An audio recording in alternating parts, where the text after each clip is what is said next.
तो next topic है अपने पास कैपेसिटेंस। ठीक है, तो ये जो कैपेसिटेंस है ना, ये एक प्रॉपर्टी है। क्या है? एक प्रॉपर्टी। किसकी property? Property of a device called as capacitor. ठीक है, अभी हम कैपेसिटर की बात करेंगे। तो कैपेसिटर एक डिवाइस है जिसकी एक प्रॉपर्टी होती है, जिसको हम क्या बोलते हैं? कैपेसिटेंस। इसको हम डिनोट करते हैं सी से। किससे डिनोट करते हैं? सी से डिनोट करते हैं। ठीक है, तो कैपेसिटर क्या है? तो कैपेसिटर जो है, कैपेसिटर मैंने आपको भी बताया कि it is a device which is used to store charge. ठीक है, कैपेसिटर क्या है? एक ऐसा डिवाइस है। ठीक है, एक ऐसा डिवाइस जो कि चार्ज को स्टोर कर सकता है, जो कि चार्ज को स्टोर कर सकता है। इसी की प्रॉपर्टी होती है कैपेसिटेंस। ठीक है, आप ऐसे समझो, आपको पता है रेजिस्टर्स क्या होते हैं ना? रेजिस्टर्स क्या होते हैं? तो रेजिस्टर क्या है? एक डिवाइस है जो कि क्या करता है? जो कि करंट को रोकने का काम करता है, करंट को डिक्रीज करने का काम करता है, करंट को हिंडर करता है। ठीक है, पर वो कितना हिंडर कर रहा है वो कैसे पता लगाते हो आप? वो पता लगाते हो आप रेजिस्टेंस से।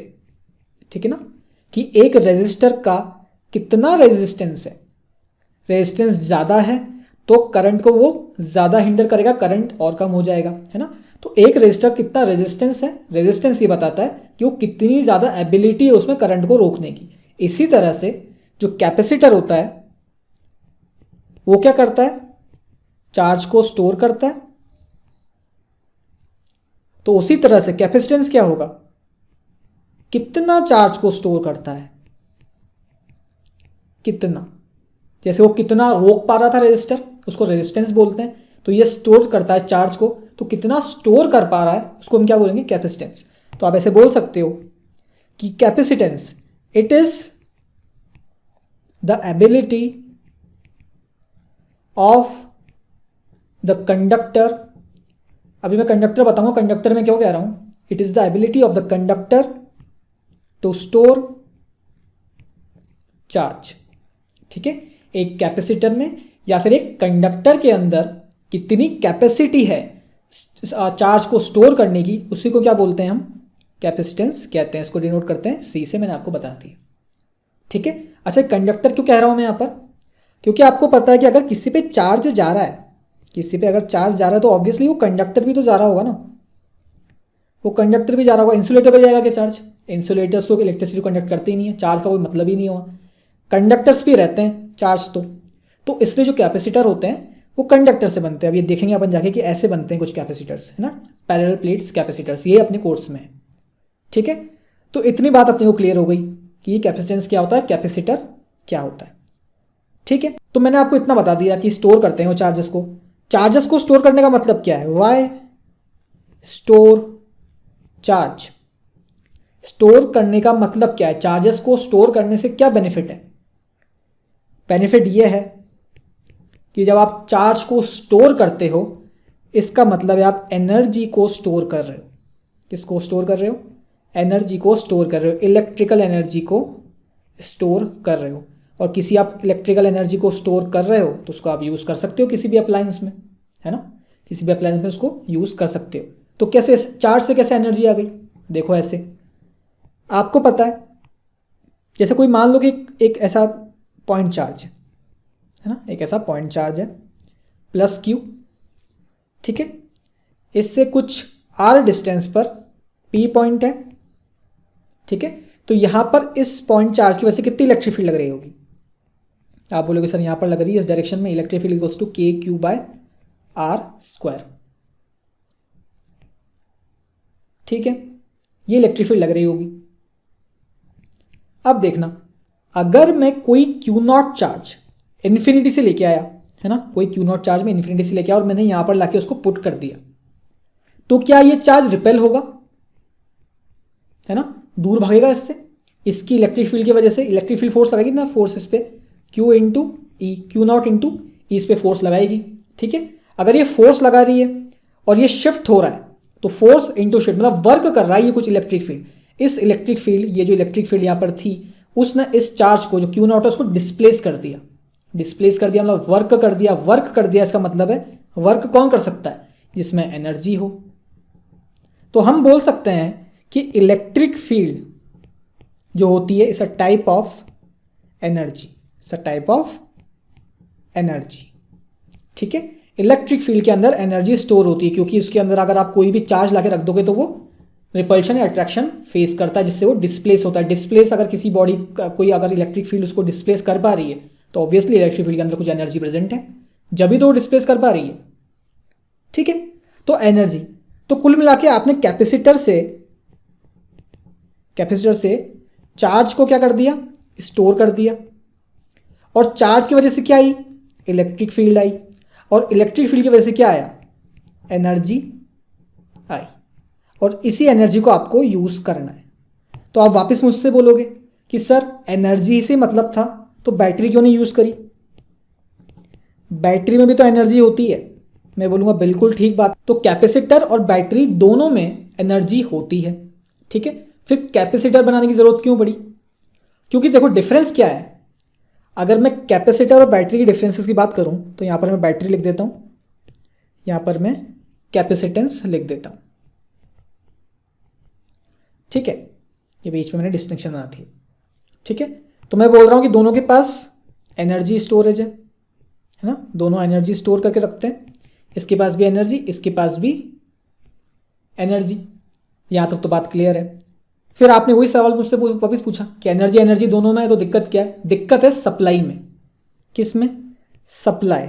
जब आप इससे इसकी जो स्टोर्ड एनर्जी, इन दोनों की जो स्टोर्ड एनर्जी वापस जब लेते हो तो ये किस तरीके से वापस आपको देते हैं उसमें डिफरेंस पैदा होता है। जो आपकी बैटरी होती है ना वो तो आपको स्लोली डिस्चार्ज होती है, स्लो एनर्जी, मतलब आपको धीरे धीरे धीरे धीरे करके वो एनर्जी देती रहेगी, कॉन्स्टेंटली धीरे धीरे कंटिन्यूसली दे रही है। बल्कि जो कैपेसिटेंस है वो एट वंस, एक ही बार में उसके पास जितनी एनर्जी होगी ना वो सब दे देगा, सारी एनर्जी रिलीज कर देगा एक ही बार में। आप ऐसे मानो कि आपके पास 100 जूल की एनर्जी इधर है और 100 जूल की एनर्जी कैपेसिटेंस के अंदर प्रेजेंट है ना, चार्ज प्रेजेंट है तो उसके अंदर एनर्जी आ गई कुछ इलेक्ट्रिक फील्ड की वजह से। ठीक है, तो अगर आप बैटरी कनेक्ट करते हो, बैटरी से अगर आप ये एनर्जी वापस लोगे, यूज़ करोगे इस बैटरी को, तो धीरे धीरे कर करके, जैसे मोबाइल में यूज़ करते हो आप, मोबाइल यूज़ करते हो धीरे धीरे करके बैटरी खत्म हो जाती है, धीरे धीरे उसकी एनर्जी खत्म हो जाती है। पर कैपेसिटेंस क्या करेगा? जैसे 100 जूल है यहाँ पर है बैटरी, तो हो सकता है यहाँ पर ये 10 घंटे के अंदर डिस्चार्ज हो, 10 घंटे में आपको ये 100 जूल एनर्जी देते।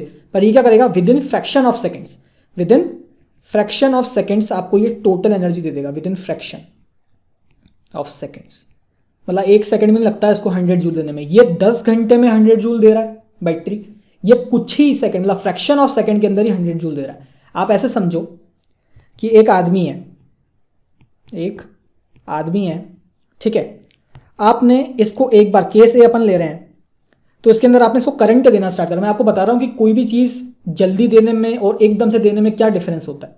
ठीक है, तो आप मानो इसको आप करंट दे रहे हो, ठीक है, आप इसको करंट दे रहे हो शुरू में 0.01 एम्पियर, और आप पर डे, है ना, एक दिन में कितना करंट दे रहे हो इस इंसान को? आप तार से 0.01 एम्पियर करंट दे रहे हो।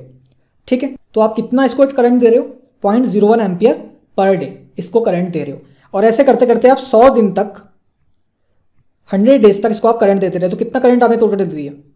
0.01 इंटू 100, इसका मतलब 1 एम्पियर। तो 100 दिन के अंदर 1 एम्पियर आपने करंट इस इंसान को दे दिया। वहां पर दूसरा इंसान है, पिछली बार आपने इसको 1 एम्पियर करंट दिया था 100 दिन में। ठीक है, इस बार मैं क्या कर रहा हूं, इसको एक साथ 1 सेकंड के अंदर ही 1 एम्पियर का करंट दे रहा हूं। तो नुकसान किसका होगा? इसको तो पता ही नहीं चलेगा इसके पास करंट भी आ रहा है, क्योंकि इतना कम करंट दे रहा हूं उसको मैं, है ना। इसको भी 1 एम्पियर ही दिया, इस इंसान को भी 1 एम्पियर ही दिया, पर इसके केस में टाइम ज़्यादा था, इसके केस में टाइम कम था। तो कुल मिला के इसको एकदम से पावरफुल करंट मिल गया इसको, क्योंकि बहुत ही कम टाइम में वही करंट मिला जो उसको 100 दिन में मिला। तो कहीं ना कहीं पावर बहुत इंपॉर्टेंट है ना, कहीं ना कहीं पावर बहुत ज़्यादा इंपॉर्टेंट है। इसी पावर को यूज़ करने के लिए अपन कैपेसिटर बनाते हैं, क्योंकि कैपेसिटर हाई पावर का डिवाइस होता है। ठीक है ना, जहाँ पर जो बैटरी है वो धीरे धीरे करके आपको एनर्जी सप्लाई करती है, कैपेसिटर एकदम से हाई पावर रिलीज करता है। ठीक है, तो इसीलिए कैपेसिटर्स बनाए गए। तो आप इसका एग्जांपल देख सकते हो कि जैसे बैटरीज हैं, तो बैटरीज को आप कहाँ पर यूज़ करते हो, जैसे आपके मोबाइल्स हो गए, है ना, इसमें आप बैटरीज को यूज़ करते हो। और जो कैपेसिटर है, आपने अगर देखा हो तो आपके फ़ैन में जो पंखे होते हैं अपने घर में, उनके अंदर कैपेसिटर लगा रहता है, उनके अंदर कैपेसिटर लगा रहता है। क्यों लगा रहता है? क्योंकि देखो होता क्या है ना, जैसे आपका ये फ़ैन है, ये आपके फ़ैन है, ठीक है। अब इस फ़ैन को घूमने के लिए इनिशियल पुल चाहिए। जैसे गाड़ी होती है ना, एक गाड़ी है, ये गाड़ी है, तो अगर ये बंद पड़ गई तो आपको धक्का लगाना पड़ेगा, यहाँ से फोर्स लगानी पड़ेगी। ठीक है, तो दो कंडीशन है। एक बार तो आप उसको स्टार्ट करने के लिए, अभी खड़ी हुई गाड़ी, और जब उसको आपको थोड़ा सा इनिशियल स्टार्ट देना है, इनिशियल्स को मूवमेंट देना है, तो आपको बहुत ज़्यादा फोर्स लगानी पड़ेगी। पर एक बार ये चलने लग गई, उसके बाद आप अपनी फोर्स कम कर सकते हो, तो भी काम चल जाएगा। सेम केस यहाँ पर है। इसको एक इनिशियल स्टार्ट देने के लिए आपको बहुत ज़्यादा एनर्जी देनी पड़ेगी। वो एनर्जी कौन देता है? वो एनर्जी देता है कैपेसिटर। तो कैपेसिटर जितनी एनर्जी देगा ना, उससे इसको एक इनिशियल पुल मिल जाएगा। एक बार वो चलने लग गया, उसके बाद एनर्जी कम कर दो, फिर भी चलता रहेगा, है ना। इनिशियल स्टार्ट कौन देगा? कैपेसिटर। फिर कम एनर्जी से ही वो चलता रहेगा। कम एनर्जी कौन देगा? जो अपनी सप्लाई आती है पावर हाउस से। ठीक है, तो कैपेसिटर ऐसे काम आते हैं। तो आप ही कह सकते हो कि capacitor stores energy in the form of electric field. ठीक है, ये फिलॉसफी में आ सकता है आपके। ठीक है, कैपेसिटर क्या कर रहा है? चार्ज स्टोर कर रहा है। चार्ज स्टोर करने का मतलब है इलेक्ट्रिक फील्ड स्टोर कर रहा है, और इलेक्ट्रिक फील्ड का मतलब है एनर्जी।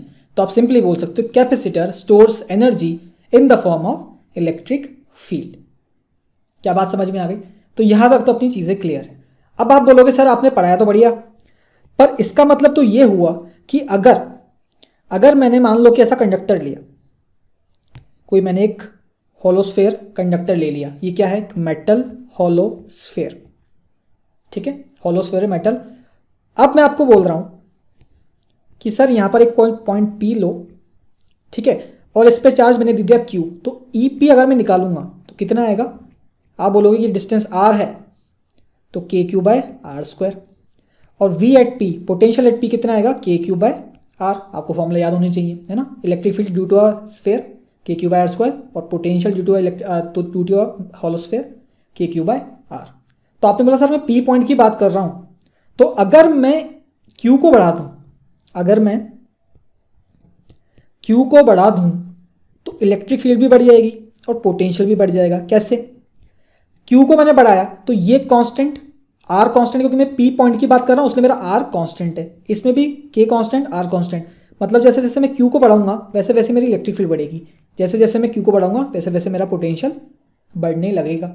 ठीक है, तो आपने बोला सर कि अगर चार्ज आप बढ़ाते जा रहे हो, इसका मतलब है इलेक्ट्रिक फील्ड बढ़ती जा रही है, इसका मतलब है पोटेंशियल बढ़ता जा रहा है, इसका मतलब है एनर्जी बढ़ती जा रही है। तो ये तो बढ़िया बात हो गई, क्योंकि एनर्जी तो बढ़ानी है अपने को। भाई अपन कोई ऐसा डिवाइस बना ले जिसके अंदर बहुत सारी एनर्जी स्टोर कर सके तो मजे आ जाएगा, है ना। यही तो मतलब है। पर मैं आपको कहूँगा कि जो क्यू है ना, जो क्यू है, आप इसको अपनी मन चाहे तरीके से नहीं बढ़ा सकते। हर चीज़ की एक लिमिट होती है। भाई यहाँ पर जो इलेक्ट्रिक फील्ड है और पोटेंशियल है वो दोनों बढ़ रहे हैं। समझ में आ रही है ना कैसे बढ़ रहे हैं? क्यू बढ़ाया तो इलेक्ट्रिक फील्ड और पोटेंशियल दोनों बढ़ गए फॉर्मूले के हिसाब से। ठीक है, यहाँ पर जो पोटेंशियल है ना वो भी बड़ा इंपॉर्टेंट है, क्योंकि अपने को पता है कि पोटेंशियल से अपन किसी चीज़ को जलाते हैं। पता है ना ये बात? जैसे पोटेंशियल है, जैसे ये यहाँ पर कोई पोटेंशियल लगा हुआ है प्लस, ये माइनस। ठीक है, तो यहाँ पर आप बल्ब क्रिएट कर दोगे, अगर यहाँ पर एक बल्ब आप जला दोगे तो ये ऐसे जलने लगेगा अगर कनेक्ट कर दोगे इसको, तो इस वोल्टेज की वजह से। तो अगर आपका वोल्टेज यहाँ पर V है और बल्ब जल रहा है अभी, तो आप जैसे जैसे वोल्टेज इंक्रीज करोगे आपके यहाँ पर बल्ब भी की जो इंटेंसिटी वो इंक्रीज हो जाएगी। ठीक है, तो यहाँ पर अगर वोल्टेज बढ़ रहा है तो इसका मतलब अपन अच्छी पावर ले पा रहे हैं। ठीक है, तो पोटेंशियल भी बढ़ना ज़रूरी है इसका मतलब। तो दो सब चीज़ें हो रही हैं बढ़िया सब एकदम। ठीक है, पर मैंने आपको कहा कि आप क्यू को जितना चाहो इतना नहीं बढ़ा सकते। तो आप बोलोगे सर ऐसा क्यों, क्या दिक्कत है? तो मैं आपको बोलूँगा देखो हर चीज़ की एक लिमिट होती है ना। Everything has a limit, everything has a limit. आप ऐसे समझो कि आपके पास कोई बकेट है, आपके पास कोई बकेट है, ठीक है, और आप ऐसे पानी डाल रहे हो उसके अंदर।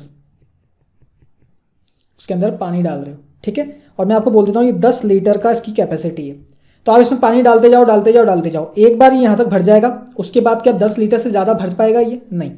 10 लीटर भरने के बाद इसके बाद आप जितना भी पानी एक्स्ट्रा डालोगे सारा का सारा बाहर निकल कर आ जाएगा, है ना। जितना भी एक्सेस पानी डालोगे सारा का सारा बाहर लीक होने लग जाएगा। क्या होने लग जाएगा? लीक होने लग जाएगा, बाहर फ्लो होने लग जाएगा।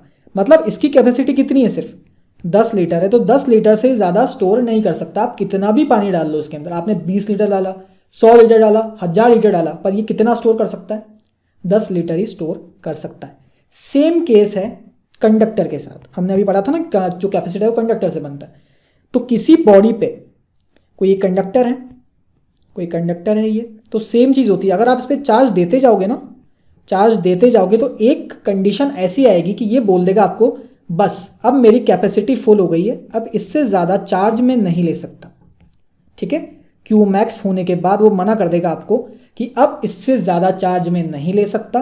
अब अगर आपने एक्स्ट्रा चार्ज मेरे पे डाला तो मैं लीक कर दूंगा चार्ज को, मतलब मैं यहाँ से निकाल दूंगा। मेरे ऊपर bus queue max charge maximum रह सकता है। अगर आपने और एक्स्ट्रा चार्ज डाला तो वहाँ से वो लीक हो जाएगा। जैसे यहाँ पर हो रहा था, आप मानोगे 10 लीटर क्यू मैक्स है, और पानी डालोगे और चार्ज डालोगे, इसका मतलब मैं कंपेयर कर रहा हूँ ना, 10 लीटर मैक्सिमम तो क्यू मैक्स मैक्सिमम, आपने और चार्ज डाला और आपने पानी डाला, तो जितना पानी आपने एक्स्ट्रा डाला वो सारा बाहर निकल के आ गया। ऐसे ही आपने अगर एक्स्ट्रा चार्ज डाला क्यू मैक्सिमम होने के बाद, उसकी कैपेसिटी फुल होने के बाद, तो वो सारा चार्ज लीक कर जाएगा। क्या हो जाएगा? लीक कर जाएगा। तो एक कंडक्टर की एक कैपेसिटी होती है चार्ज को स्टोर करने की, उससे ज़्यादा वो चार्ज को स्टोर नहीं कर सकता, ठीक है। तो ये चीज़ें अपने को क्लियर होनी चाहिए। पर इसका प्रोसेस क्या है, ये तो बोलने वाली बात है, ठीक है। ये पानी जैसा तो नहीं दिख रहा है, पानी तो अपने को दिख जाता है कि यार फ्लो हो रहा है बाहर, पर इस केस में कैसे पता चलेगा? या फिर यूँ कहें कि पता कैसे चलेगा कि क्यू मैक्स कैसे निकालेंगे? भाई एक ऑब्जेक्ट है, एक कंडक्टर है, उस पर कितना चार्ज एट मैक्स में डाल सकता हूँ, ये मुझे कैसे पता चलेगा कि भाई 10 किलो हम इस पर रख सकते हैं ज़्यादा ज़्यादा, या 20 किलो हम रख सकते हैं? वो पता कैसे चलेगा 10 या 20 या 30, ऐसे कैसे पता चलेगा? तो उसका कुछ तो एक तरीका होना चाहिए। तो साइंटिस्ट ने इसका एक्सप्लेनेशन दिया। क्या दिया? साइंटिस्ट ने ये कहा कि अगर ये कोई कंडक्टर है ना, और इस पर आप चार्ज देते जा रहे हो, ठीक है, तो आप चार्ज दे रहे हो, उसका मतलब आप चार्ज को बढ़ा रहे हो, आप कंटिन्यूसली इस पर चार्ज देते जा रहे हो देते जा रहे हो, ठीक है। आप चार्ज देते जा रहे हो तो अपने अभी देखा था इलेक्ट्रिक फील्ड भी इसकी इंक्रीज होती जाएगी और इसका पोटेंशियल भी इंक्रीज होता जाएगा। ये तो अपन देख चुके हैं, है ना, ये अपन ने देख लिया। तो साइंटिस्ट ने ये कहा कि अगर आप इस पर चार्ज देते गए देते गए देते गए, तो एक मोमेंट ऐसा आएगा, भाई अपन चार्ज Q1 पे E1 इलेक्ट्रिक फील्ड आती है, Q2 पे जब टोटल चार्ज Q2 हो जाता है, मैं टोटल चार्ज लिख रहा हूँ यहाँ पर, टोटल चार्ज है ना इस बॉडी पर, तो Q1 तो E1 इलेक्ट्रिक फील्ड है, Q2 तो E2 इलेक्ट्रिक फील्ड होगी, क्योंकि Q के साथ इलेक्ट्रिक फील्ड इंक्रीज हो रही है ना, E2 is greater than E1, ऐसा सिस्टम है, ठीक है।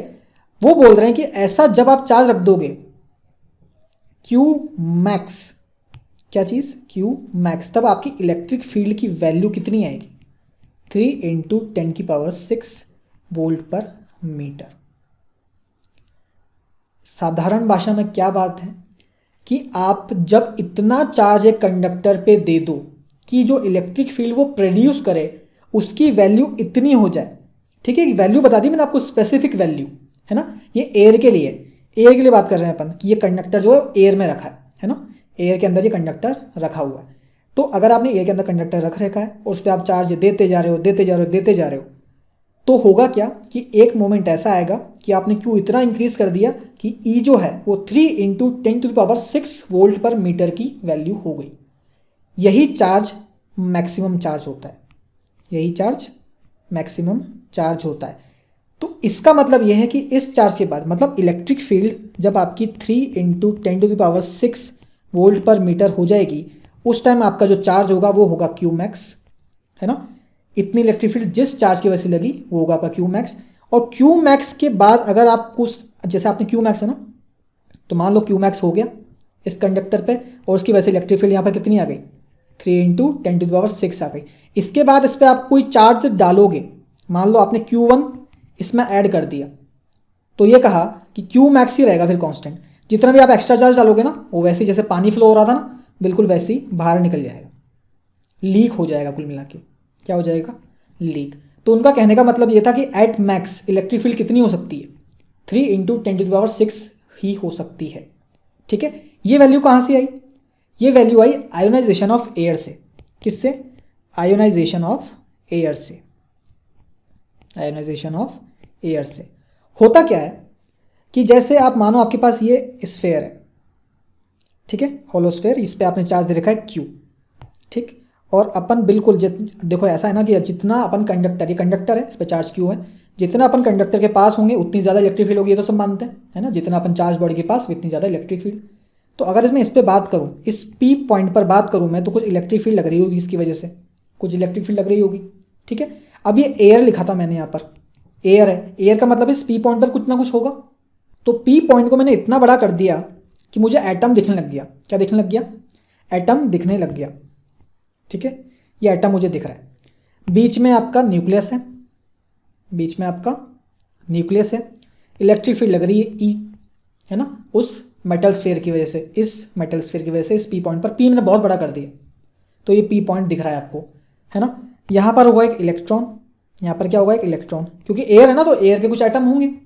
ठीक है, इलेक्ट्रिक फील्ड लग रही है। अगर मैं इस इलेक्ट्रॉन की बात करूँ स्पेसिफिकली, इस इलेक्ट्रॉन की बात करूँ तो इस पर कितनी फोर्सेस लग रही? एक तो ये न्यूक्लियस इस इलेक्ट्रॉन पे फोर्स लगाया, कौन सी फोर्स लगाता है वो?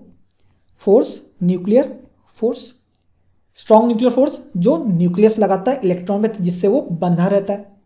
और ये क्योंकि यहाँ पर इलेक्ट्रिक फील्ड भी है, तो इस इलेक्ट्रॉन पे कहाँ पर फोर्स लगेगी? पीछे फोर्स लगेगी, क्योंकि इलेक्ट्रिक फील्ड इस डायरेक्शन में, इलेक्ट्रॉन होता है नेगेटिव चार्ज, तो फोर्स इस डायरेक्शन में। तो ये एफ ई कितनी होगी? एफ ई होगी आपका क्यू।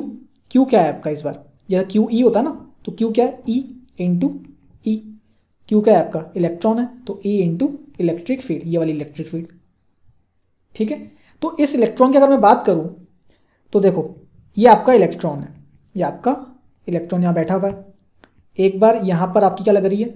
न्यूक्लियर फोर्स लग रही है, और इधर क्या लग रही है आपकी? फोर्स, इलेक्ट्रोस्टैटिक फोर्स, जो इलेक्ट्रिक फील्ड ने लगाई। ठीक है, तो होगा क्या कि जैसे जैसे आप चार्ज बढ़ा रहे हो, है ना, जैसे जैसे आप क्या कर रहे थे यहाँ पर, इधर क्या कर रहे थे आप चार्ज को बढ़ा रहे थे, तो आपकी इलेक्ट्रिक फील्ड बढ़ रही थी, इलेक्ट्रिक फील्ड बढ़ रही थी। इलेक्ट्रिक फील्ड बढ़ने का मतलब है आपकी इलेक्ट्रिक फील्ड यहाँ से बढ़ रही थी, तो आपका फोर्स इलेक्ट्रॉन वाला भी बढ़ रहा था। अगर ई बढ़ रहा है तो फोर्स ऑन इलेक्ट्रॉन भी बढ़ रहा है। इसका मतलब है ये वाली जो वैल्यू है वो इंक्रीज होती जा रही है। अपने को पता है कि न्यूक्लियर फोर्स तो बहुत बड़ी वैल्यू होती है ना, स्ट्रॉन्ग न्यूक्लियर फोर्स बहुत स्ट्रॉन्ग होती है। तो अभी एफ ही कमज़ोर है, पर आप इलेक्ट्रिक फील्ड को, आप चार्ज को बढ़ाते जा रहे हो तो इलेक्ट्रिक फील्ड बढ़ती जा रही है। इसका मतलब इलेक्ट्रोस्टैटिक फोर्स बढ़ती जा रही है। एक मोमेंट ऐसा आएगा कि एफ ई जो है, आप इतनी ज़्यादा इलेक्ट्रिक फील्ड, आप चार्ज इतना सारा डाल दोगे उस पर कि इलेक्ट्रिक फील्ड इतनी बढ़ जाएगी कि एफ ई जो है वो एफ एन से बड़ा हो जाएगा। और जब ये केस होता है ना, तब आपका जो इलेक्ट्रॉन है जो कि बंधा हुआ था पहले न्यूक्लियस से, क्योंकि यहाँ पर नेट फोर्स हो गई, नेट फोर्स किधर हो गई अब? क्योंकि एफ ई बड़ा हो गया है ना, एफ ई बड़ा हो गया तो नेट फोर्स आगे हो गई इस तरफ, तो इलेक्ट्रॉन कूद के बाहर निकल जाएगा, इलेक्ट्रॉन यहाँ पर बाहर आ जाएगा। इसको हम बोलते हैं कि आपका जो एटम है, जो कि पहले एक न्यूट्रल था, अब उसमें से एक इलेक्ट्रॉन बाहर निकल कर आ गया, तो एयर के अंदर क्या चार्ज आ गया? नेगेटिव। एटम पे क्या चार्ज बच गया? पॉजिटिव, क्योंकि डेफिशिएंसी हो गई एक इलेक्ट्रॉन की, तो पॉजिटिव चार्ज इस पे हो गया, इस पे हो गया नेगेटिव चार्ज। तो आपकी जो एयर है ना, आपकी जो एयर है उस पे पॉजिटिव और नेगेटिव चार्जेस जनरेट हो गए, उस पे पॉजिटिव और नेगेटिव चार्जेस जनरेट हो गए। इसी चीज़ को हम बोलते हैं आयोनाइजेशन ऑफ एयर। क्या बोलते हैं? Ionisation of air. ठीक है, अब होगा क्या? जब आपका जो आपकी इलेक्ट्रिक फील्ड निकाली थी वो यही होती है आयोनाइजेशन वाली। जब आपकी इलेक्ट्रिक फील्ड होती है ना, इलेक्ट्रिक फील्ड जब 3 × 10⁶ वोल्ट पर मीटर हो जाती है, तब आपका जो इलेक्ट्रॉन है वो बाहर निकल कर आ जाता है। इसका मतलब है आयोनाइजेशन हो जाता है। तो आपको ये ध्यान रखना है कि जैसे ही आयोनाइजेशन हुआ एयर का, मतलब वहाँ पर चार्ज मैक्सिमम आ चुका है, उससे ज़्यादा चार्ज आप स्टोर नहीं कर सकते। अगर आप कंडक्टर में और ज़्यादा चार्ज डालेंगे क्यू मैक्सिमम से, तो सारा वो एक्सेस चार्ज निकाल देगा।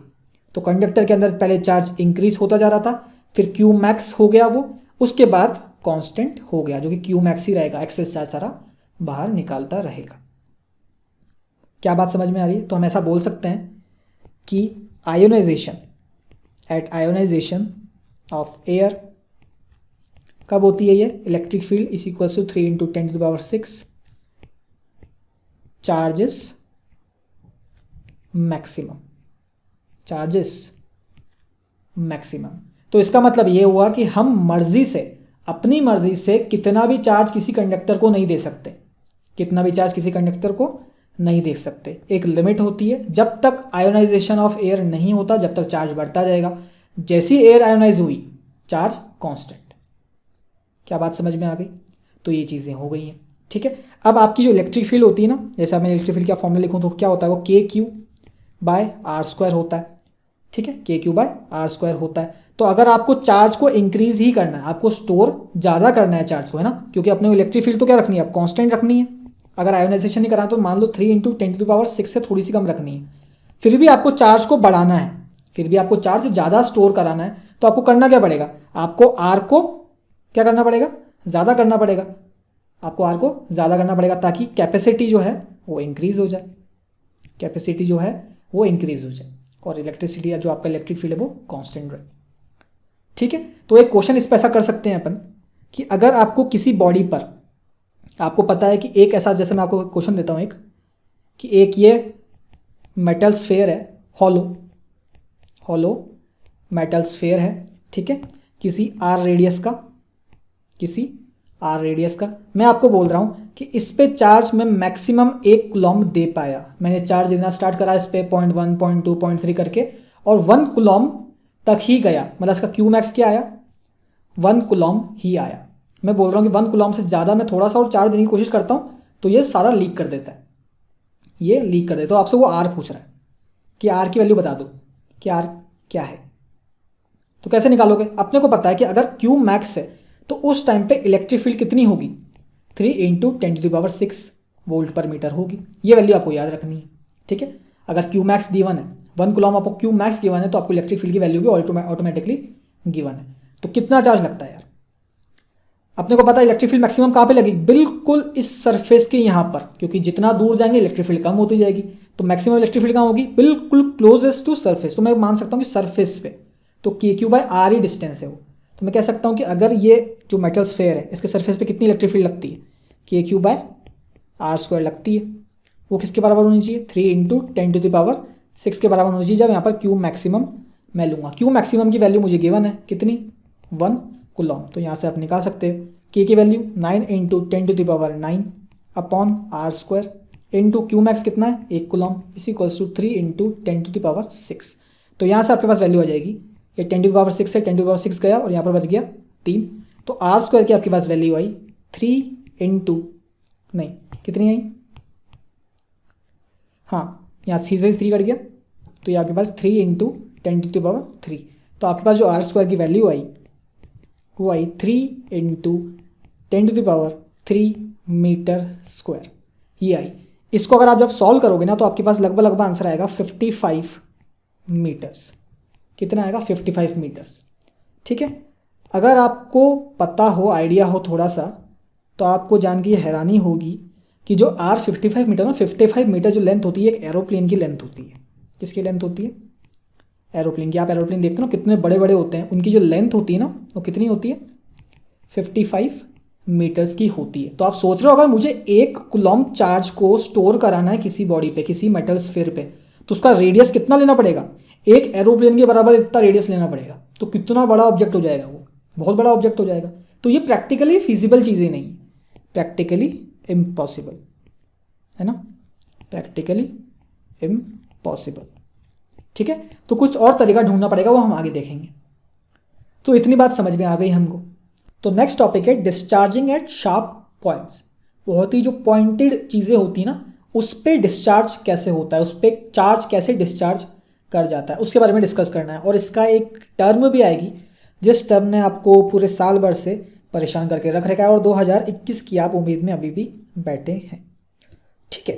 तो उसके बारे में डिस्कस करते हैं। देखो अगर मैं शीट का एग्जांपल लूँ, एक शीट है मेरे पास, ठीक है, इसका एरिया ए है, इस पर चार्ज क्यू है, और इसकी जो सरफेस डेंसिटी आप लिखते थे, सरफेस डेंसिटी कैसे लिखते थे, सिग्मा होता था अपना क्यू बाय ए, इतना होता था, आपको याद हो तो, सरफेस चार्ज डेंसिटी, ठीक है।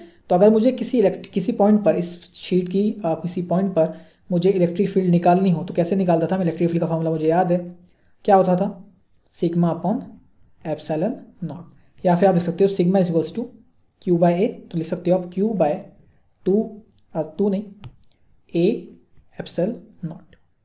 ठीक है, तो जो आपका जो फॉर्मूला आया एक सरफेस की वजह से, सरफेस ही है ना वो, शीट एक सरफेस है, उसकी वजह से इलेक्ट्रिक फील्ड का फॉर्मूला क्या आया, Q upon A epsilon not. ठीक है, तो देखो अब इस इलेक्ट्रिक फील्ड को बढ़ाने के लिए अगर मुझे डिस्चार्ज कराना है थ्रू एयर, मुझे क्या कराना है, एक पॉइंटेड चार्ज, पॉइंटेड जो ऑब्जेक्ट है उससे चार्ज फ्लो करवाना है एयर से। ठीक है, तो मुझे क्या करना पड़ेगा, इस इलेक्ट्रिक फील्ड को कितना करना पड़ेगा, कम से कम 3 × 10⁶ करना पड़ेगा। ठीक है, तो इसके दो तरीके हो सकते हैं, ई जो है यहाँ पर वो डायरेक्टली प्रोपोर्शनल है क्यू के और इन्वर्सली प्रोपोर्शनल है एरिया के, इन्वर्सली प्रोपोर्शनल है एरिया के। तो मैं चार्ज तो बढ़ा नहीं रहा, ठीक है, चार्ज बढ़ाना, पर मैं एरिया को कम कर सकता हूँ, एरिया को मैं कम कर सकता हूँ। जैसे जैसे मैं एरिया को कम करूँगा वैसे वैसे आपकी इलेक्ट्रिक फील्ड ज़्यादा इंड्यूस होगी। ठीक है, तो अगर मैं शार्प पॉइंट्स की बात कर रहा हूँ, किसकी, शार्प पॉइंट्स की, तो आपको पता है शार्प पॉइंट्स कैसे होते हैं, ऐसे होते हैं ना, यूँ। तो इस पे, इस पॉइंटेड एज पे एरिया कितना है, बहुत ही छोटा है, वेरी स्मॉल। और अगर ये इतना छोटा है तो कुछ चार्ज की वजह से ही ये बहुत ज़्यादा इलेक्ट्रिक फील्ड इंड्यूस कर देगा। और अगर इतनी इलेक्ट्रिक फील्ड इसने इंड्यूस करेगी जो कि 3 × 10⁶ के आसपास चली गई, तो इस पॉइंट से जो आपका चार्ज है वो लीक होना स्टार्ट कर देगा। जैसे आयोनाइजेशन होता है, आपको पता है चार्ज लीक करना स्टार्ट कर देता है। ठीक है, इसी को हम बोलते हैं कोरोना डिस्चार्ज। कोरोना डिस्चार्ज, देखिए कोरोना आपको यहां पर भी तंग करने आ चुका है। ठीक है, क्या बोलते हैं इसको, कोरोना डिस्चार्ज। टर्म समझ में आनी चाहिए। आपने जो आपका पॉइंटेड एज है वो इतना कम कर दिया आपने, उसका जो एरिया है वो बहुत कम होता है, तो उस एरिया के कम होने की वजह से आपकी इलेक्ट्रिक फील्ड बहुत ज़्यादा इंक्रीज हो जाएगी। इतनी इंक्रीज हो गई कि आयोनाइजेशन हो गया तो चार्ज लीक कर जाएगा। ठीक है, तो ये चीज़ें हैं। तो इसलिए जो पॉइंटेड ऑब्जेक्ट्स होते हैं ना उसमें से कभी कभी आपको करंट लग जाता है, क्योंकि एकदम से वो चार्ज डिस्चार्ज हो जाता है। इसलिए आपको कभी कभी आपने देखा होगा ये किसी पॉइंट पर अगर आप कोई नुकीली चीज़ पर हल्का सा हाथ टच हो जाता है तो एकदम से आपको झटका लगता है, वो इसी चीज़ की वजह से। कोरोना मतलब कोरोना आपको पहले भी झटके लगाता रहा है, पहले भी झटके लगाता रहा है, बस आपको नाम अब पता चला है। ठीक है, तो ये हो गया कोरोना डिस्चार्ज के बारे में। कोरोना की बातें ज़्यादा नहीं करेंगे, अब चलते हैं कैपेसिटेंस पे, फिर से आ जाते हैं हम कैपेसिटेंस पे। तो अभी तक हमने जो भी समझा ना वो काफ़ी ज़्यादा इंपॉर्टेंट था कैपेसिटेंस को समझने के लिए। आगे कंसेप्ट्स आएंगे जो कंसेप्चुअल क्वेश्चंस हैं, उससे आपको काफ़ी मदद होगी। ठीक है, अब कैपेसिटेंस क्या करता था, चार्ज को स्टोर करता था, कैपेसिटर है ना, और एनर्जी भी उसमें स्टोर रहती थी। ठीक है, ये दोनों चीज़ें मैंने आपको पढ़ाई थी। और मैंने आपको ये भी बताया था कि जो क्यू है उसको आप इंक्रीज़ करोगे तो आपकी इलेक्ट्रिक फील्ड तो इंक्रीज़ होगी, वोल्टेज भी इंक्रीज़ हो जाएगा। कैसे लिखते थे, KQ/R is equals to V, ऐसे लिखते थे कि मेटल स्फीयर की वजह से। तो जैसे जैसे आपका Q बढ़ रहा है वैसे वैसे आपका V बढ़ रहा है। तो इसका मतलब मैं कह सकता हूँ कि Q जो कि चार्ज है is directly proportional to V, Q is directly proportional to V। और अगर मुझे इस चीज़ को मुझे हटाना हो, रिमूव करना हो प्रोपोर्शनलिटी को, तो मुझे क्या लगाना पड़ेगा, प्रोपोर्शनलिटी कांस्टेंट लगाना पड़ेगा। तो मैं लगा दूंगा proportionality constant Q equals to C into V। यहाँ पर देखो मैंने C लिख दिया, ये क्या है आपका कैपेसिटेंस, ये क्या है आपका कैपेसिटेंस। ठीक है, यहाँ से बच्चे जैसे जो कंफ्यूज होते हैं वो ये सोचते हैं कि Q इक्वल्स टू सर ने C इक्वल्स टू V लिख दिया, Q इक्वल्स टू CV लिख दिया, तो C की वैल्यू आ गई यहाँ से आपके पास Q/V। तो जो C है वो depends on charge plus depends on potential. बच्चे यहाँ से ये अनुमान लगा देते हैं जो कि बिल्कुल गलत है। आपको ये पता होना चाहिए कि यहाँ से अपने Q is directly proportional to V लिखा था। इस प्रोपोर्शनलिटी को हटाने के लिए अपन ने एक प्रोपोर्शनलिटी कांस्टेंट लगाया है। तो ये क्या है, एक कांस्टेंट आपने लगाया है। क्या लगाया है, एक कांस्टेंट लगाया है। तो C क्या Q और V के साथ चेंज होगा, नहीं होगा। ये बिल्कुल उसी तरह से है जैसे आप लिखते हो ना V equals to I into R, तो क्या आपको V और I चेंज करने से R चेंज हो जाता है? रेजिस्टेंस तो हमेशा वही रहता है, V और I चेंज होते रहते हैं, ठीक है, V और I चेंज होते रहते हैं। रेजिस्टेंस चेंज होता है क्या? नहीं, V और I से रेजिस्टेंस चेंज नहीं होता। रेजिस्टेंस किससे चेंज होता है?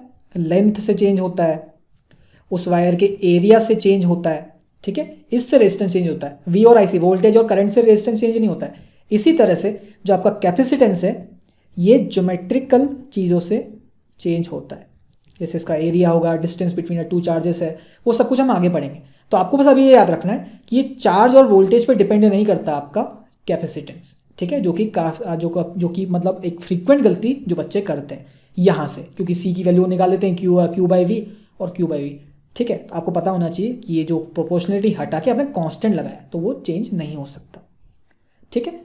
तो ये चीज़ें हो गई।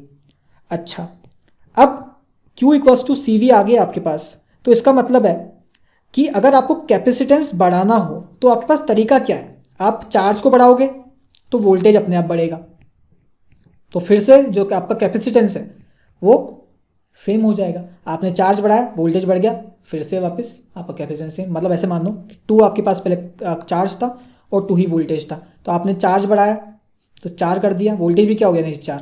यहाँ पर भी 1 कैपेसिटेंस था, इधर भी 1 कैपेसिटेंस है, फिर आपने 8 कर दिया, नीचे भी 8 कर दिया, तो मतलब चार्ज के साथ वोल्टेज भी बढ़ रहा है, तो कैपेसिटेंस इंक्रीज नहीं हो पा रहा है, कैपेसिटेंस इंक्रीज नहीं हो पा रहा। तो इसको इंक्रीज करने का तरीका क्या है, उसका तरीका आप डिस्कस करते हैं।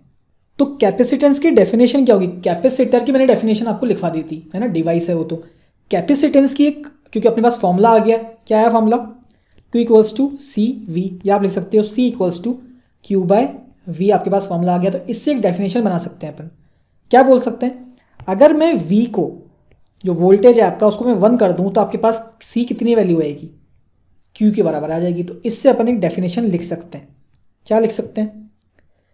कि charge capacitance is the charge required to raise the potential of conductor by unity। इतना आप चार्ज दे दो किसी कैपेसिटर पे या किसी कंडक्टर पे कि उसका जो वोल्टेज है वो 1 वोल्ट हो जाए, तो वही क्या होगी? आपकी कैपेसिटेंस की वैल्यू होगी। Capacitance is the charge required to raise the, ये दो बार हो गया, raise the potential of conductor या कैपेसिटर बाय यूनिटी, ठीक है। ये बात क्लियर है, ठीक है। तो कैपेसिटेंस की डेफिनेशन हो गई। पर अब अपना क्वेश्चन तो वही है, अरे यार सर कैपेसिटेंस तो बढ़ी ना। कैपेसिटेंस क्या है? स्टोर करने की क्षमता, ठीक है, उसको बढ़ाना अपने को तो कैसे भी करके। तो Q इक्वल्स टू, अच्छा C इक्वल्स टू क्या लिखा था मैंने? Q अपॉन V लिखा था। तो मैं एक चालाकी करता हूँ यहाँ पर। मैं क्या करता हूँ कि मैंने ठान लिया कि मैं Q को बढ़ने नहीं दूंगा, पर मैं वोल्टेज को कम करके रहूँगा कैसे भी करके। मैं Q को रखूँगा केप्ट कांस्टेंट और वोल्टेज को कर दूंगा मैं डिक्रीज। तो अगर मैंने इस चीज़ को कांस्टेंट रख दिया और वोल्टेज को डिक्रीज कर रहा हूँ तो क्या आपका C इंक्रीज हो जाएगा? 100% हो जाएगा। Q को रखा कांस्टेंट, चार्ज को रखा कांस्टेंट, जो आपका ये V है वोल्टेज, उसको कर दिया डिक्रीज, तो आपका कैपेसिटेंस ऊपर चला जाएगा। पर ये होगा कैसे? ऐसे होगा। किससे होगा? इंडक्शन से। किससे होगा? इंडक्शन से। इंडक्शन अपन पढ़ चुके हैं। कैसे होगा इंडक्शन से? देखो, आपके पास एक ये स्फेयर है, ठीक है, इस पे चार्ज मान लो Q है, ठीक है, और यहाँ पर इस पॉइंट P पे मैं बात कर रहा हूँ, इस पे मेरा पोटेंशियल अभी आ रहा है VP इक्वल्स टू, मान लो ये R लेंथ का है, कितने लेंथ का है? R रेडियस का है, तो आपका पास जो VP आएगा वो कितना आएगा? KQ बाय R आएगा, ये सबको पता है, ठीक है। तो अभी के हिसाब से जो आपका C आ रहा है वो कितना आ रहा है? Q बाय VP, इसके हिसाब से कुछ आना चाहिए, ठीक है। तो आपको इसको डिक्रीज करना है, मतलब आपका जो ये पोटेंशियल है, इस पॉइंट P पर जो पोटेंशियल है इसको आपको डिक्रीज करना है ताकि आपका जो कैपेसिटेंस है वो इंक्रीज कर जाए। तो उसका तरीका देखना कैसे होगा इंडक्शन से। आपने क्या करा कि आपके पास 0 था ही Q पे, यहाँ पर P पे पोटेंशियल था, V एट P कितना था पहले? ये था आपके पास जो भी था, मतलब आप मान लो कि 10 वोल्ट था। कितना था? इसको मान लेते हैं अपन, इसकी वैल्यू नहीं मानते अभी, 10 वोल्ट मान लेते हैं, है ना। आपने एग्जाम्पल लिया 10 वोल्ट। आप क्या करो, एक दूसरा स्फेयर लेके आओ उस पर अनचार्ज्ड, क्या लेके आओ, अनचार्ज्ड एक स्फेयर लेके आओ उसके पास। ये जब स्फेयर आप लेके आओगे तो इंडक्शन की वजह से, क्योंकि इस पर पॉजिटिव चार्ज है ना, ये प्लस क्यों है, तो इस पर plus plus plus plus plus plus charge है इसकी वजह से, तो ये प्लस चार्ज इसके चार्जेस को सेपरेट कर देंगे, तो होगा क्या कि यहाँ पे नेगेटिव नेगेटिव नेगेटिव चार्ज आ जाएंगे और यहाँ पर पॉजिटिव पॉजिटिव पॉजिटिव चार्ज आ जाएंगे। इस पर चार्ज अभी भी क्या है, ज़ीरो है, बट हुआ क्या, ऐसे मान सकते हो कि यहाँ पर चार्ज आ गया आपके पास -Q1, इधर आ गया +Q1, तो अभी भी -Q1 + Q1 टोटल कितना है, 0, बट चार्जेस सेपरेट होगा, किसकी वजह से, क्योंकि इस प्लस ने इसके नेगेटिव इलेक्ट्रॉन्स को अट्रैक्ट कर लिया। ठीक है, अब दूसरे चार्जेस भी आ गए। आपको पता है चार्जेस जो हैं वो पोटेंशियल इंड्यूस करते हैं, तो इस चार्जेस की वजह से, कौन से, ये जो चार्जेस हैं इस पे जो ओरिजिनल अपना स्फेयर है, कैपेसिटेंस किससे बना रहे हैं अपन, कैपेसिटेंस इससे बना रहे हैं, तो आपका जो ये वाला स्फेयर है, ये वाला स्फेयर है, इसकी वजह से इस पी पॉइंट पे कितने पोटेंशियल लग रहा था, 10 वोल्ट लग रहा था, वो तो अभी भी लगेगा क्योंकि ये वाले चार्जेस का तो कुछ हुआ नहीं है। ठीक है, अब ये एक्स्ट्रा चार्जेस आ गए, तो आप सोच के बता सकते हो मुझे कि यहाँ पर अगर मैं बोलता हूँ आपको इस नेगेटिव चार्ज की वजह से, ये जो नेगेटिव चार्जेस लगे हैं इस पी पॉइंट पर, V due to negative charge, मैं मानता हूँ ये V1 है, और V due to positive charge, ये वाले पॉजिटिव चार्ज, इस वाले पॉजिटिव चार्ज की वजह से एट पॉइंट P, ये भी at point P, V due to negative charge at point P, इन चार्जेस की वजह से यहाँ पर, और इन चार्जेस की वजह से यहाँ पर, ये V2 है, ये V1 है। ठीक है, ये V2, ये V1, तो आप क्या बता सकते हो मुझे कि V1 और V2 पे मैग्नीट्यूड वाइज में नेगेटिव पॉजिटिव, ये तो ऑब्वियसली नेगेटिव होगा इसका पोटेंशियल, है ना, ये नेगेटिव पोटेंशियल लगाएगा, ये पॉजिटिव लगाएगा, पर मैं मैग्नीट्यूड की बात करूँ तो कौन सा बड़ा होगा कौन सा ज़्यादा होगा, बता सकते हो मुझे। आप बोलोगे सर ऑब्वियसली V1 का मैग्नीट्यूड बड़ा होगा, क्यों, क्योंकि चार्जेस ज़्यादा पास हैं P पॉइंट के, अगर चार्ज ज़्यादा पास है P पॉइंट के तो वो ज़्यादा पोटेंशियल देगा, है ना, KQ/R क्या होती है, ये इक्वेशन होती है ना पॉइंट चार्ज की वजह से, तो अगर आपका R जो डिस्टेंस है वो कम है तो आपका पोटेंशियल ज़्यादा हो जाएगा, तो यहाँ पर नेगेटिव जो चार्जेस हैं उनका पोटेंशियल ज़्यादा हो जाएगा क्योंकि वो ज़्यादा करीब है। तो अपन ऐसा मान सकते हैं कि आप V1 को मान लो -6 नेगेटिव में आएगा पोटेंशियल, इसको आप मान लो क्योंकि 6 है तो ऑब्वियसली 6 से कम होना चाहिए, तो मान लो आपके पास +4, 6 से कम है 4। ठीक है, तो ये चीज़ हो गई। अब आप VP पे फाइनल पोटेंशियल निकालो, जो आपके पास VP आया उस पर फाइनल पोटेंशियल निकालो, VP फाइनल कितना आएगा, पहले तो इन चार्जेस की वजह से कितना लग रहा था, 10 वोल्ट तो पहले ही लग रहा था, V -P की वजह से कितना लगा, -6, V प्लस की वजह से कितना लगा, +4, यहाँ से आप सॉल्व करोगे तो 10 - 6 4, 4 + 4 8, तो आपके पास जो आप फाइनल वोल्टेज आया ना, फाइनल वोल्टेज जो आया आपका आया 8, पहले कितना था, 10 था, पहले कितना था, 10 वोल्टेज था, अब कितना हो गया, 8 हो गया फाइनल। इसका मतलब है आपकी जो कंडीशन है आपने सिक्योर कर ली, Q को आपने छेड़ा भी नहीं और V जो है आपने डिक्रीज कर दिया, 10 से 8 पे ले आए, तो जैसे ही आप इसको वोल्टेज को कम करोगे आपका कैपेसिटेंस बढ़ जाएगा। तो इंडक्शन से अपन ने कैपेसिटेंस को बढ़ा दिया। एक और कमाल की चीज़ कर सकते हो, क्या, यहाँ पर ये जो नेगेटिव चार्जेस है ना, यहाँ पर जो मैंने आपकी फिगर बनाई ये वाली, इसको आप अर्थ कर दो यहाँ से ऐसे। अर्थ क्या है, अर्थ में आप कितने में इलेक्ट्रॉन्स भेज सकते हो या कितने इलेक्ट्रॉन्स ले सकते हो, यहाँ पे पॉजिटिव चार्ज है तो अर्थ क्या करेगी, यहाँ पे इलेक्ट्रॉन सप्लाई कर देगी, इसको क्या कर देगी, इलेक्ट्रॉन सप्लाई कर देगी। जैसे इलेक्ट्रॉन्स के पास जाएंगे ये इलेक्ट्रॉन सब सारी जितनी पॉजिटिव चार्जेस एक एक इलेक्ट्रॉन ले लेंगे और सारे क्या हो जाएंगे, न्यूट्रल हो जाएंगे, सारे न्यूट्रल हो जाएंगे। तो आपके पास जो फाइनल कंडीशन बचेगी वो कैसी बचेगी, ये आपके पास ऑलरेडी था, है ना, जो ओरिजिनल अपने पास +Q वाला, इस पर 10 वोल्ट लग रहा था ऑलरेडी पहले से, इन चार्जेस की वजह से प्लस जो ओरिजिनल चार्ज थे। ठीक है, और जो आप इंडक्शन बॉडी लेके आए थे साथ में, उसमें क्या हो गया, पॉजिटिव वाले तो चले गए, पॉजिटिव वाले तो नेगेटिव वाले खा गए, नेगेटिव वाले अभी भी बचे हैं, नेगेटिव वाले अभी भी बचे हैं। तो आपको पता है अब अगर पॉजिटिव नहीं है तो अब VP फाइनल कितना होगा, VP फाइनल, ये P पॉइंट था ना, इस पर कितना होगा, 10 वोल्ट तो पहले से लग रहा था, इन चार्जेस की वजह से कितना पोटेंशियल लग रहा था, -6 लग रहा था ना, V1 कितना -6, और ये पॉजिटिव चार्ज तो अब है ही नहीं तो उनकी वजह से तो 0 लगेगा, कुछ भी नहीं है, तो 4 वोल्ट, 10 - 6 4, तो वोल्टेज और कम हो गया। मतलब आपने 10 वोल्टेज पहले था उससे आप लेके आ गए किस पे, 8 पे, उससे आप लेके आ गए 4 पे, तो आपका जो वोल्टेज है वो कॉन्स्टेंटली डिक्रीज कर गया। इसका मतलब आपका जो कैपेसिटेंस है वो इंक्रीज कर गया।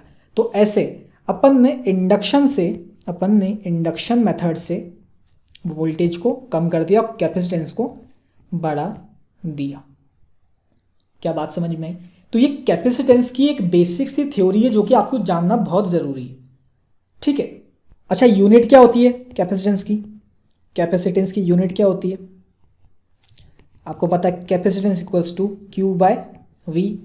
तो क्यू क्या होता है? कूलम्ब। वी का होता है वोल्ट। इसको अपन लिखते हैं सी बाई वी लिख दो, या फिर लिखते हैं अपन फेराड। क्या लिखते हैं? फेराड। फेराडे के रिमेम्बरेंस में, ठीक है। तो इसको फेराड से भी डिनोट करते हैं, ठीक है। तो ये चीज़ें हो गई। अब जो कैपेसिटर है उसका ही कुछ कैपेसिटेंस होता है, कैपेसिटर, ठीक है। तो जो कैपेसिटर होते हैं वो कई टाइप्स के होते हैं। पहला होता है आपका पैरेलल प्लेट कैपेसिटर, है ना। दूसरा होता है आपके पास स्फेरिकल, और तीसरा होता है सिलेंड्रिकल, ठीक है। तो ये आपके सिलेबस में, ये दोनों आपके सिलेबस में नहीं है, पर होते हैं ऐसे। तो जो पैरेलल प्लेट कैपेसिटर्स हैं वो हम नेक्स्ट लेक्चर के अंदर डिस्कस करेंगे कि उसमें जो C होता है उसकी वैल्यू क्या आती है ना। अभी तो अपन ने Q बाई वी फॉर्मूला पढ़ा है ना, उसके अंदर C की एक स्पेसिफिक वैल्यू अपन निकालेंगे।